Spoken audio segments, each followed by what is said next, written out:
Stephen, I think Claudio Babiloni is still with us. That's an important question. So, is it me? Yeah, it's you. Okay, so yeah, I actually fully agree with the first intervention. So I'm a philosopher. I can say weird things, and I don't think there is an ethics of AI. Okay. Exactly because of that, because there is no such a thing as AI in the broadest sense. What there is many different applications with many different technological structures, and what I argue for in my work is that we need to create very different kind of ethical thinking and consideration about the different kind of AI tools we have. To give you just an example, do you know what a sex robot is? Yeah? No? Raise your hand if you know what it is. Okay.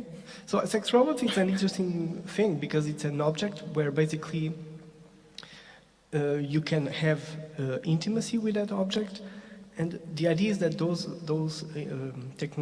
that technology is so developed right now that you can have conversations about consent with that kind of, which is a weird thing, right?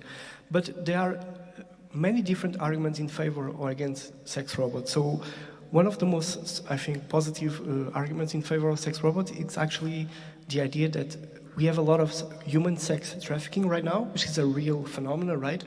And we, as a society, we should do anything we can to stop with that kind of immoral situation. Most of the victims of this situation are women. So we need to find ways to fight this problem. And sex robots, they can supposedly replace that, so they are ethical in this sense. But then you also have a very strong negative argument against sex robots, which is what we can call the feminist argument. The idea is that these sex robots, they basically recreate an hypersexualized view of women in general. And the point is that we need to create incentives to stop considering women and human beings in general as hypersexualized. We need to create a safer environment for women. So this is another strong negative argument against sex robots. And this is just a brief introduction to show you that this is a very specific ethical analysis that you can do. But then if you think about AI in medicine, for example, or diagnosis, or the elaboration of treatments, the ethical analysis will be very different. So that's why I start my intervention by saying that there is no such a thing as an ethics of AI, but there is, for example, an ethics of sex robots, and there is an ethics of AI medicine. And I think we should consider this seriously, because a lot of the time the philosophical idea is to say, okay, let's create some general guidelines, and for some reason the ethicists will apply them to these specific tools, but because they are so different in nature, I don't think this is the right way, or at least it's not the useful or more efficient way to do ethics of AI. Just to conclude my intervention, I also think that we need to seriously fight this kind of methodological bias that we have as a society. We always develop the technology first, and only then we consider the ethical implications. So I think it would be very wise to reverse this methodological bias by first thinking about the ethical considerations, and once we have enough ethical standards, we should develop and use the technology. But this is very difficult to do because a lot of the companies, they have incentive to develop the technology first, and they see ethicists like us as like the devil that should not be there. But I think we really need, as a society, and this is where you come from, you can also be part of this. So you need to use your political status to also have a point and have a voice in this debate. So we need ethics first and only the technology after. Yeah. For sure. Curbing human greed is a Herculean task.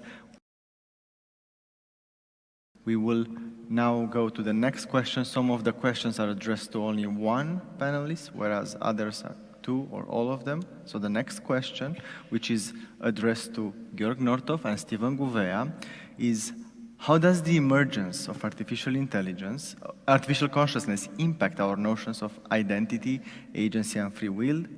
And how can we navigate the philosophical and ethical implications that arise from potential convergence of human and artificial consciousness? And as each speaker has 5 minutes, I am well aware they should probably focus on one idea despite the generality of the question. So, Georg, if you want, or Stephen, who? Perfect.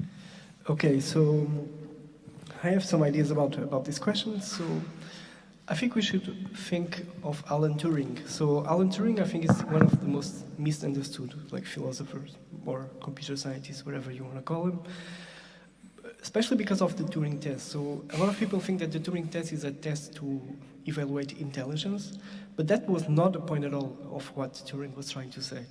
The point of Turing was to say that all these concepts, mental concepts such as consciousness, free will, intelligence, they are like related with how the technological development will happen.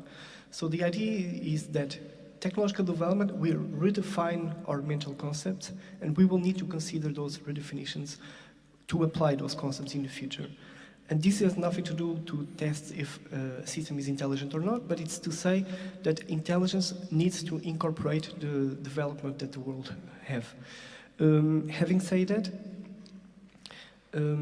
this brings me another idea which comes from a doctor, a psychiatrist from the 19th century in Portugal called Miguel de Bombarda, and he has this idea about consciousness. So the point that he made, and actually Anil sort of talked about this, he thought that the technological development will not answer to the problem of consciousness, but it will make it simply disappear. Why?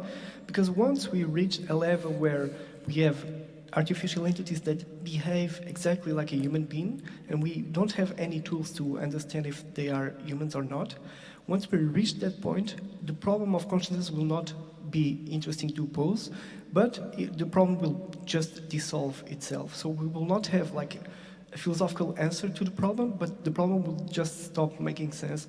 Just like a lot of the questions we had in the history of philosophy stopped to make sense. So just to give you an idea of the history of psychiatry, before, people thought that different kind of mental disease could be explained by the possession of demons. So it was the theory of the demonic possessions. So every specific mental disease had a very specific demon, and now we don't do this question. We don't need to answer this question, but it is not a useful question. So this medical doctor in Portugal, he actually thought that the same would happen with consciousness. We will stop making the question because the question will start to be irrelevant. And this is basically the main intuition of Alan Turing as well regarding all the mental concepts.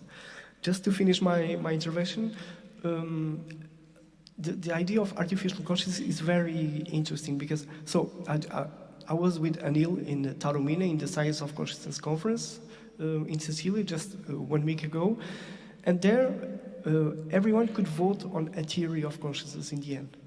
And like, it was crazy because there were like 14 theories of consciousness, like 1-4. Like something is really wrong when you have so many theories to explain a phenomenon, right? So I think we are far from what we want to achieve regarding artificial consciousness, not because we cannot do it technologically or empirically, but because we don't know what it means to have a human consciousness in the first place. So I think we need to consider these two ideas. Yeah. Mm-hmm. Thank you, Stephen.